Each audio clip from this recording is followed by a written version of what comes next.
എനിക്ക് നല്ല പേടിയുണ്ട് ഹരിയേട്ട. ടൈംസ് ഓഫ് ഇന്ത്യയിൽ അസിസ്റ്റന്റ് എഡിറ്റർ, കൊള്ളാവുന്ന ശമ്പളം, ക്വാർട്ടേഴ്സ്, അതൊക്കെ വലിച്ചെറിഞ്ഞിട്ട്. ആര് വലിച്ചെറിഞ്ഞു? ഓൺ ലീവ് 2 മാസം, ഏറിയാൽ 6 മാസം. അത് കഴിഞ്ഞാൽ ലാവണം പഴയത് തന്നെ, ബോംബെ. എന്നാലും ഹൈ റിസ്ക് ഉള്ളതല്ലേ ഇപ്പോഴത്തെ പണി. എന്തിനാ, ആർക്കു വേണ്ടിയാ? കാശിനോടുള്ള ആർത്തി, അല്ലാണ്ട് എന്താ. ക്വാർട്ടേഴ്സ് എന്ന് പറഞ്ഞാൽ എന്താ കുട്ടി? വെറും ക്വാർട്ടേഴ്സ്. വല്ലവന്റെ ഔദാര്യം. അനാഥനായി ഈ ഇഴയ്ക്ക് ഏതെങ്കിലും പൊന്നുതമ്പുരാൻ കരവൊഴിവായി പതിച്ചതൊന്നും അല്ല. പിന്നെ ജോലി, അതിനും സ്ഥിരതയൊന്നുമില്ലല്ലോ. തീഹാർ ജയിലിൽ കിടക്കുന്ന ഏതെങ്കിലും ഉണക്ക സഹമന്ത്രിയുടെ 14ാമത്തെ കീപ്പിലെ 7ാമത്തെ സന്താനത്തിന്റെ ഒരു ഫോൺ കോൾ ഞങ്ങളുടെ ഡയറക്ടർ ബോർഡിലെ ഏതെങ്കിലും ഒരു കോന്തന്. തീർന്നു. ഹരിപ്രസാദ് എന്ന ജേർണലിസ്റ്റ് അവിടെ അവസാനിച്ചു. ഇതാവുമ്പോ എന്റെ അന്വേഷണം സക്സസ്ഫുൾ ആയാൽ 10 ലക്ഷം രൂപ, ജുഹൂലൊരു ഫ്ലാറ്റ്, ഒരു കാറും സ്വന്തം. ജീവൻ പണയം വെച്ചുകൊണ്ടുള്ള ജോലി എന്തിനാന്നാ ചോദിക്കുന്നത്? വിശ്വസിച്ച് കൂടെ ഇറങ്ങി വരാൻ പോകുന്ന എന്റെ തമ്പുരാട്ടിക്ക് ആരാന്റെ ക്വാർട്ടേഴ്സ് അന്തപുരം ആവണ്ട. എന്റെ സ്വന്തം അന്തപുരം അതുണ്ടാക്കിയിട്ട് ഞാൻ കൊണ്ടുപോകും. ഫിനാൻഷ്യൽ സ്റ്റെബിലിറ്റി ഇല്ലാത്തൊരു ജീവിതം എനിക്കത് കഴിയും. നിനക്കത് താങ്ങാനാവില്ല. ഞാനത് സമ്മതിക്കില്ല.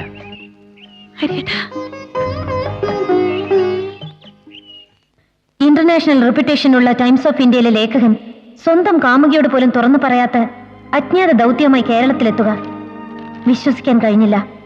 ഓഫ് കോഴ്സ് ഇൻസെക്യൂറായ 4th എസ്റ്റേറ്റ് പ്രൊഫഷനെ കുറിച്ച് പറഞ്ഞ് ലക്ഷ്മി അയാൾ വിശ്വസിപ്പിച്ചെങ്കിലും എനിക്ക് സംശയം ബാക്കി. എന്താ അയാൾക്ക് അവിടെ ജോലി? താൻ ധരിക്കുന്നത് പോലെ അത്ര റിസ്ക് ഉള്ള പണിയൊന്നുമല്ല. പത്രപ്രവർത്തനം തന്നെ. പക്ഷെ റിപ്പോർട്ട് പോകുന്നത് പത്ര ഓഫീസിലേക്കല്ലെന്ന് മാത്രം. 4th എസ്റ്റേറ്റിന്റെ മാന്യത മുഴുവനും ഉണ്ട്. ന്യൂസ് മാത്രം മതി, വ്യൂസ് വേണ്ട. എന്താ ജോലി?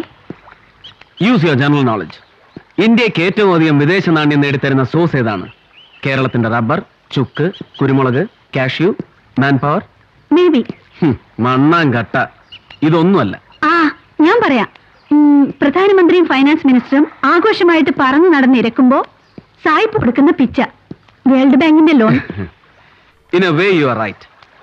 പക്ഷെ അതുമല്ല. പിന്നെ മയക്കുമരുന്നുകൾ.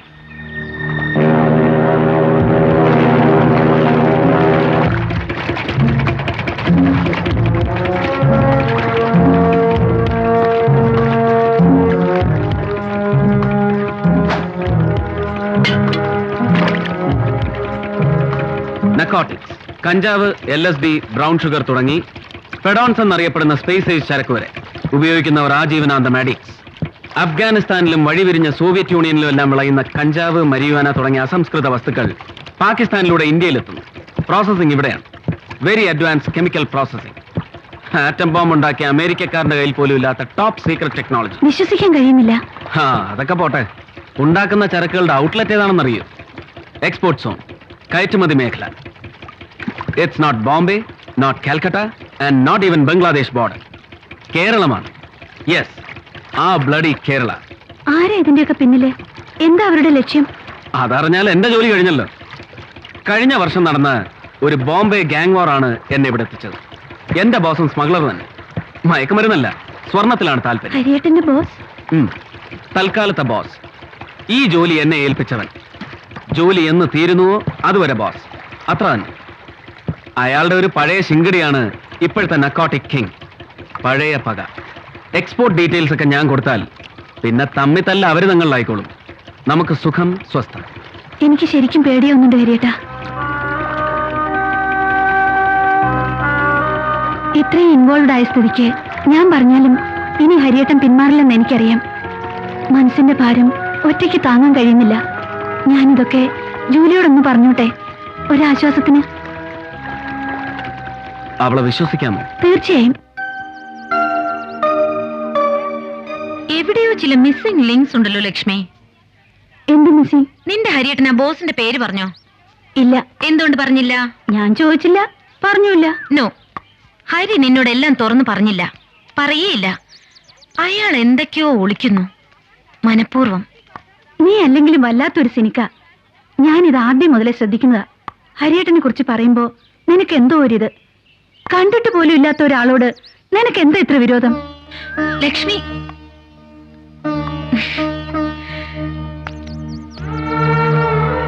ലക്ഷ്മി എന്നോട് പിണങ്ങിയോ? എനിക്ക് ആരോടും ഒരു വിരോധവും ഇല്ല. ഇഷ്ടമുണ്ട്, ഒരുപാട് ഇഷ്ടം, ഒരുപാട് നന്ദി, ഒരുപാട് കടപ്പാട്. അതൊക്കെ നിന്നോട് മാത്രം. അയ്യേ, എന്തേത് മദാമ്മക്കുട്ടി ചിണുങ്ങ? അതിരിക്കട്ടെ, ഹരിവർമ്മ തമ്പുരാന് അടിയൻ എപ്പോഴാ ഒന്ന് മുഖം കാണിക്ക? ആ, അത്രയ്ക്ക് രോമാഞ്ചൊന്നും വേണ്ട. നിനക്ക് ഒരു ലേശം കരിങ്കണ്ണുണ്ട്. കണ്ണുവെച്ചളയില്ലേ, അങ്ങേരാണെങ്കി ബോംബെ പാർട്ടി. നിന്റെ ഈ ചെത്ത് സ്റ്റൈലും ഒക്കെ കണ്ടാ വേണ്ട വേണ്ട, നേരിട്ടൊരു മീറ്റിംഗ് വേണ്ട, ഫോട്ടോയിൽ ഒതുക്ക.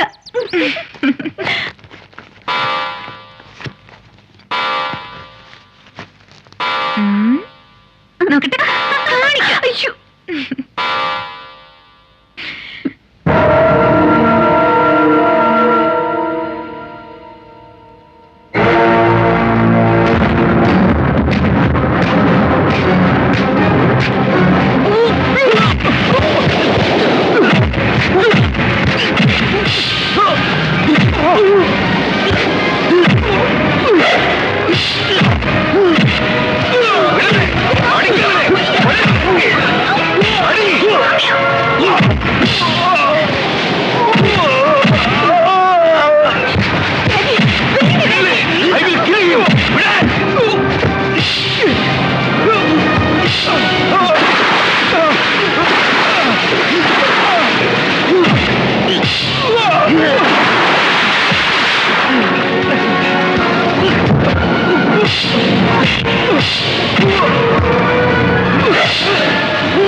ഞാൻ ആ മനുഷ്യനെ കണ്ടിട്ടുണ്ട് സർ, ഹരിപ്രസാദിനെ.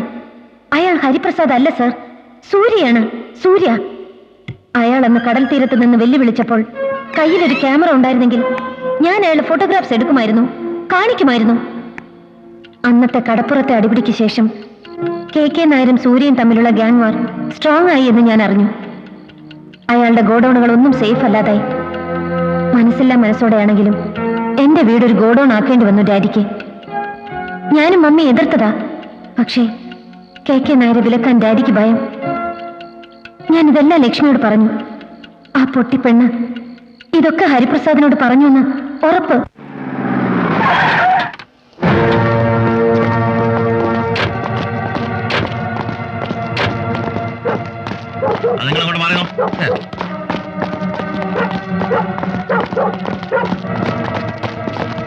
വില്യംസ് എവിടെ? എന്തിനാ? അയ്യോ, പോലീസോ? എനിക്കറിയില്ല sir.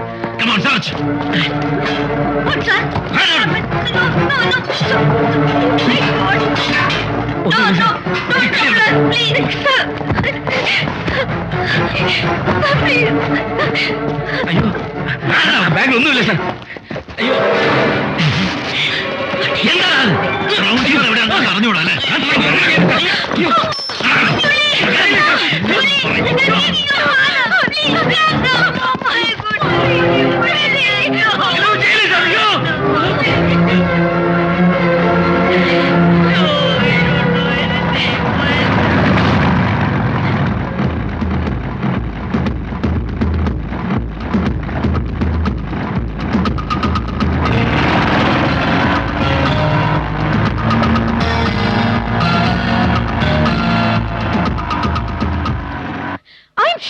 Sure, 100%. Upon God, upon mother. എനിക്ക് ഉറപ്പാ, ഞാൻ കണ്ടതാ. അത് അയാളായിരുന്നു, നിന്റെ ഹരിയേട്ടൻ. ജൂലി, പതുക്കെ. നീ ആരെ കണ്ടു എന്നുള്ളത് സത്യം. അപ്പോഴത്തെ ഒരു വല്ലാത്ത മൂഡില്, അതും ബോട്ടില്, നീ കണ്ടത് ഹരിയേട്ടൻ തന്നെയാണെന്ന് എന്താ ഉറപ്പ്? ഈ നിൽക്കുന്ന നീ തന്നെയാണെന്ന് എന്താ ഉറപ്പ്? കണ്ടു ഞാൻ, അത് അയാൾ തന്നെ. ലക്ഷ്മി, പ്ലീസ് തർക്കിക്കരുത്.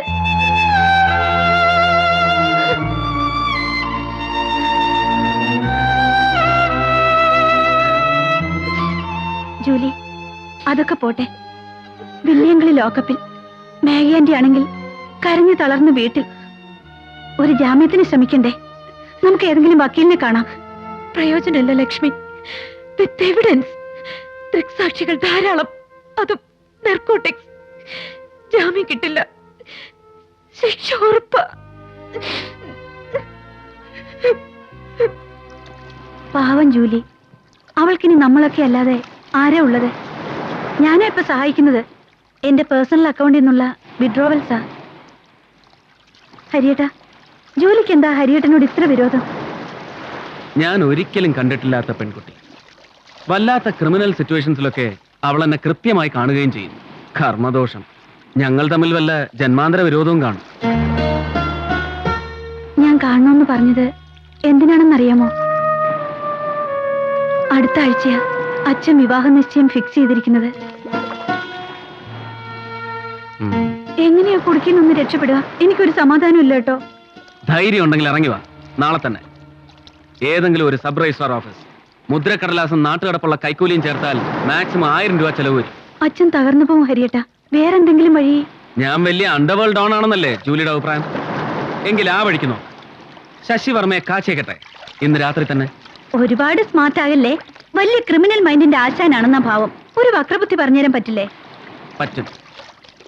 ഞാനും നീയും തമ്മിൽ തിരിച്ചു. ജൂലി പറഞ്ഞതെല്ലാം സത്യം. ഞാൻ ദുഷ്ടൻ, ക്രൂരൻ, കള്ളക്കടത്തുകാരുടെ ഏജന്റ്. ദൈവം കറക്റ്റ് സമയത്ത് തന്നെ രക്ഷിച്ചു. ശശി വർമ്മയെ തന്നെ വിവാഹം ചെയ്യാൻ പോകും എന്നൊക്കെ പറഞ്ഞ് ജൂലിയെ വിശ്വസിപ്പിക്കുക. അവൾ ഒറ്റിയാൽ ഞാൻ ഉപദേശിക്കാൻ പോകുന്ന വക്രബുദ്ധി എല്ലാം പൊളിയും.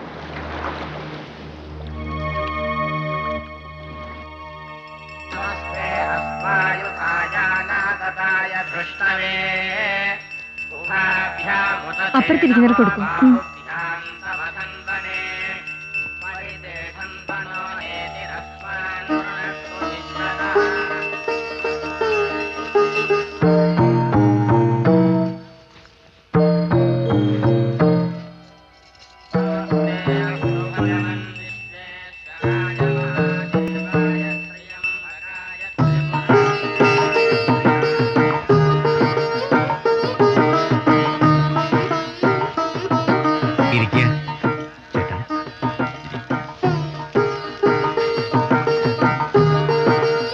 പുഷ്പെടുത്ത് കൊടുക്കുക.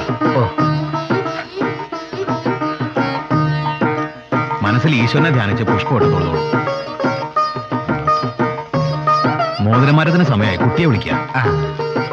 മോളെ, സമയമായി, ലക്ഷ്മിയെ വിളിക്കുക. ആന്റി, മുഹൂർത്ത സമയമായി, വേഗം ചെല്ലാൻ പറഞ്ഞു. ആ മോളെ, വേഗം ആവട്ടെ.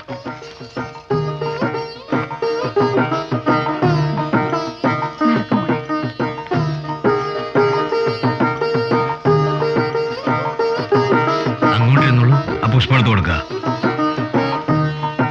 മോളെ, പൂവെടുത്തോളൂ. ഈശ്വരനെ ധ്യാനിച്ച് പൂവിട്ട് തൊഴുതോളൂ. അവിടെയല്ല. What is this?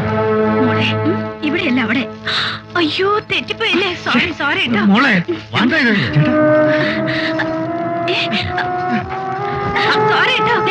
ക്ഷമിക്കണേ. എന്തായി കളിക്കണേ?